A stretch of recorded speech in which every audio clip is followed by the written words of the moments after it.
What do you do when penicillin can no longer vanquish major classes of bacteria? In order to fully understand vancomycin and its history, we will cover a range of topics, and we will begin with how vancomycin was extracted and how it was obtained from natural sources. The story begins in Borneo in 1952. A missionary collected a soil sample containing what was about to be one of the biggest breakthroughs in the history of antibiotics. Streptomyces orientalis was isolated in 1957 by Dr. E.C. Cornfield. Dr. Cornfield was an organic chemist working with Eli Lilly. The bacteria he isolated produced a compound which was then named 05865. It showed promising antimicrobial activity in vitro studies, including serial passages which demonstrated that the staphylococci failed to develop resistance to this compound. This was a crucial discovery, as many bacterial strains already had developed resistance to penicillin. With no other way to treat penicillin-resistant bacteria, the lead compound 05865 gained a fast-track approval and was marketed as vancomycin. Unfortunately, the drug contained up to 70% impurities, even after a multi-step purification process using picric acid. This gave it a brown color and the nickname Mississippi Mud. Attempts to improve purity included switching from picric acid precipitation to passage over an ion exchange resin. Despite toxicity issues and major side effects, which will be discussed later, vancomycin was still used until it was placed on hold in 1958 after other semi-synthesized penicillins were introduced, specifically methicillin and cephalofin. Not long after that, clinical use of vancomycin increased dramatically again. This was due to the more widespread appearance of resistant pathogens such as MRSA and penicillin-resistant Streptococcus pneumoniae. Toxicity was reduced by the use of more advanced purification techniques, and side effects were reduced further as a result. Monitoring is nevertheless required to ensure that vancomycin levels in the serum remain within the set threshold. Vancomycin is a very large glycopeptide molecule containing a linear heptapeptide chain with 5 aromatic residues which cyclize via ether bonds. This occurs for oxidative coupling. The fixed conformation of the peptide backbone creates a very rigid structure. Vancomycin is given intravenously. To see why this is the case, we can use Lipinski's rule as a guide. The molecular weight is much higher than 500. The number of hydrogen bond donors and acceptors is greater than the ideal amount. The log P is the only value that fits in with Lipinski's rule, as it is less than 5. This explains why vancomycin is not absorbed from the gut and is only given orally for local infections like C. difficile of the GI tract. Vancomycin is effective against gram-positive bacteria, but not against gram-negative bacteria. Why is this? Because of its large structure, the drug cannot move through the outer membrane of gram-negative bacteria. This prevents antimicrobial activity. But because gram-positive bacteria do not contain this outer membrane, vancomycin can easily access the bacterial cell wall and thus can only target gram-positive bacteria. So how is vancomycin synthesized? Vancomycin was initially extracted from bacteria and purified. The chemical structure was then discovered in 1999, thus allowing for total synthesis. However, in mass production, this method requires 24 steps, producing a very low total yield of 1%. This has negative cost implications. Consequently, vancomycin is currently biosynthesized and sold in its hydrochloride form.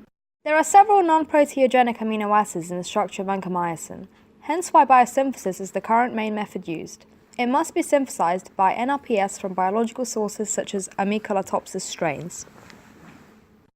The biosynthesis involves fermentation of the bacteria Amycalotopsis mediterraneae DSM5908. To obtain a larger yield, the strain is force-fed using the nitrogen source peptone. Glycine, phenylalanine, tyrosine, and arginine are also precursor molecules which are favorable growth media in the fermentation process. For the fermenter to have optimum conditions, the pH, temperature, stirring, and oxygen content must be controlled. Vancomycin delivers its therapeutic effect by binding and interacting with bacterial cell wall components. We are now going to look at this in further detail. Gram-positive bacterial cells are surrounded by a peptidoglycan cell wall. This is made of various substrate molecules, many containing a small tripeptide tail with the amino acid sequence lysine-alanine-alanine, also known as diala-diala. Vancomycin binds to diala-diala, forming 5 hydrogen bond interactions. These occur at hydrogen bond acceptor and donor sites on vancomycin's heptapeptide backbone. Its rigid conformation allows diala-diala containing substrate molecules to fit into an empty pocket of space on the drug. Binding to diala-diala promotes dimerization of vancomycin molecules, indicating dimers are more effective than individual molecules. This dimerization occurs due to the formation of 4 hydrogen bonds. The sugar and chloral groups on vancomycin structure have been proven vital for dimerization. This produces an even larger vancomycin structure which blocks transglycosidase and transpeptidase from accessing growing regions of the cell wall via steric hindrance. These are important bacterial enzymes for cell wall growth and maintenance. Without them, the bacterial cell wall weakens. Normally, DD transpeptidases catalyze the linkage of diala from one peptide of peptidoglycan to the 3 amino acid chain on another peptidoglycan molecule. This is then able to form a 3-dimensional structure that is rigid and strong, completing cell wall biosynthesis. Transglycosidase enzymes are responsible for the attachment of disaccharide molecules onto growing regions of the bacterial cell wall. Once bound to vancomycin, diala-diala cannot be incorporated into the bacterial cell wall. Binding to vancomycin also prevents diala-diala cross-linking reactions between molecules already within the cell wall. This too weakens the cell wall structure. Many experiments have taken place aiming to determine which functional groups are necessary for vancomycin's antibiotic activity. When amino acid 1, leucine, is removed, vancomycin's antibacterial activity is lost. On amino acid 2, when the benzylic hydroxyl group is replaced by hydrogen, activity is halved. When the residue group on amino acid 3 is changed from asparagine to glutamine, activity decreases. This emphasizes that the chain length has to be exactly as shown in vancomycin's structure for successful binding to diala-diala. Now let's look at amino acid 4. When vancomycin is removed, activity is reduced 2 to 5-fold. If glucose is also removed, then in vitro activity is restored. However, in vivo, activity remains reduced even after removing glucose, suggesting that glucose is needed for the drug to reach its site of action. And finally, increasing the chain length between the aromatic R groups of amino acids 5 and 7 increases activity. Optimum activity occurs when the side chain is 9 to 11 carbons.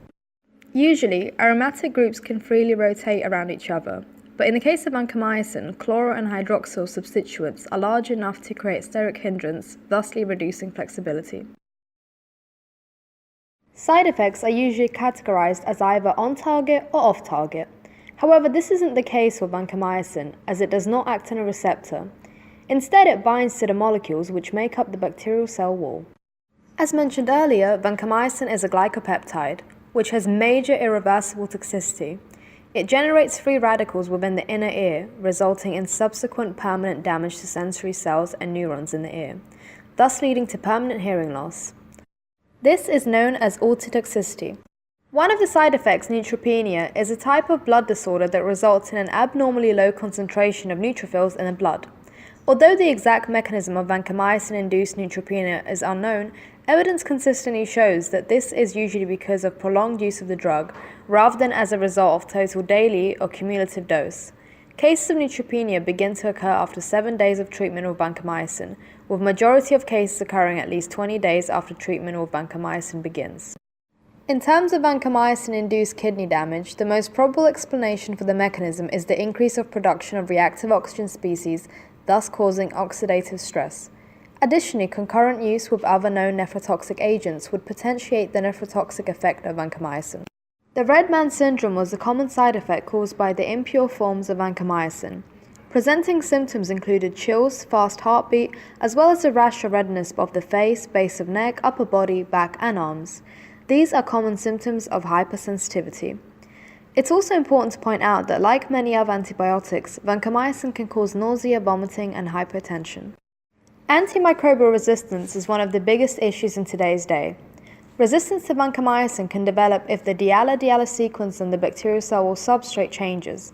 For example, if lysine-alanine lactate is produced, only 4 out of 5 hydrogen bond interactions can form between the substrate and vancomycin, which is not strong enough for effective antibacterial activity. Despite developing resistance, vancomycin is currently used to treat infections such as pneumonia, as well as skin, bone, blood, and heart infections. It's also used to treat sepsis in cancer patients. Vancomycin is a narrow-spectrum antibiotic, so it can only be used to treat specific infections. Due to risks of nephrotoxicity, all formulations should be only administered where close monitoring is feasible. So now you know what happened when penicillin could no longer vanquish major classes of bacteria. Thank you for listening and thank you for your attention.